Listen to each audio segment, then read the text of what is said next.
ভোর ৫টায় মৃত্যু, সকাল ৬টায় জানিয়ে দেওয়া হবে মাইকে, ৮টায় শেষ গোসল করানো হবে, ৯টায় তোমাকে নতুন কাপড়ে সাজানো হবে।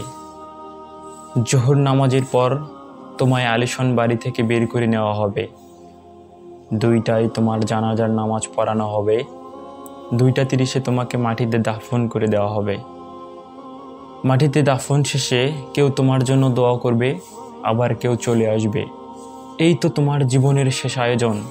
কিসের এত অহংকার এবং ক্ষমতার দাপট? ক্ষমতা কারোর জন্য চিরস্থায়ী নয়। অন্যায়ভাবে কাউকে ঠকালে নিজেকেও ঠকতে হয়। কিছু লোককে অল্প সময়ের জন্য হয়তো বোকা বানানো যায়, কিন্তু দীর্ঘমেয়াদে বোকা বানানো যায় না। স্বাধীনতা অর্জনের চেয়ে স্বাধীনতা রক্ষা করা কঠিন। বহু বিজয়, বহু আনন্দ, বহু গর্ব অহংকার আমরা দেখেছি, আবার স্বল্প সময়ের ব্যবধানে তা হারিয়ে যেতেও দেখেছি। ভোরের সূর্যোদয়ে এই পৃথিবী আলোকিত হয়, সন্ধ্যায় সূর্য অস্তে তা আবার অন্ধকারে ডুবে যায়। অসত্য দিয়ে সত্যকে বেশি দিন ঢেকে রাখা যায় না। সত্য জিতে যায়, তবে একটু দেরিতে। পৃথিবী বড়ই নির্মম, কবে কখন কার ওপর আঘাত হানে তা একমাত্র ওপরওয়ালাই ভালো জানেন।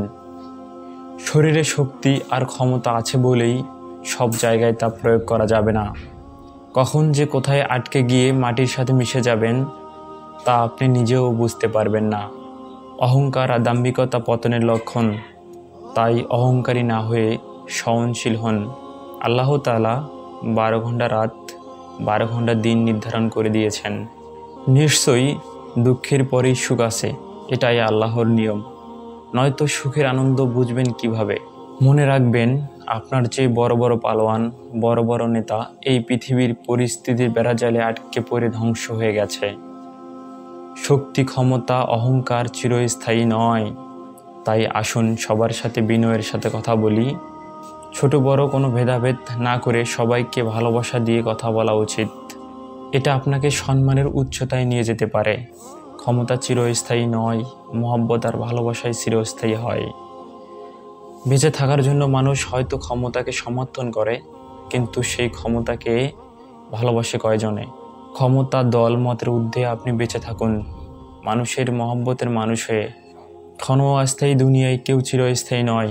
এজন্য ভুলে যেতে হবে সব রঙিন স্বপ্ন, ফিরে আসতে হবে রবের দিকে, কারণ শেষ ঠিকানা তো 3.5 হাত মাটিতেই।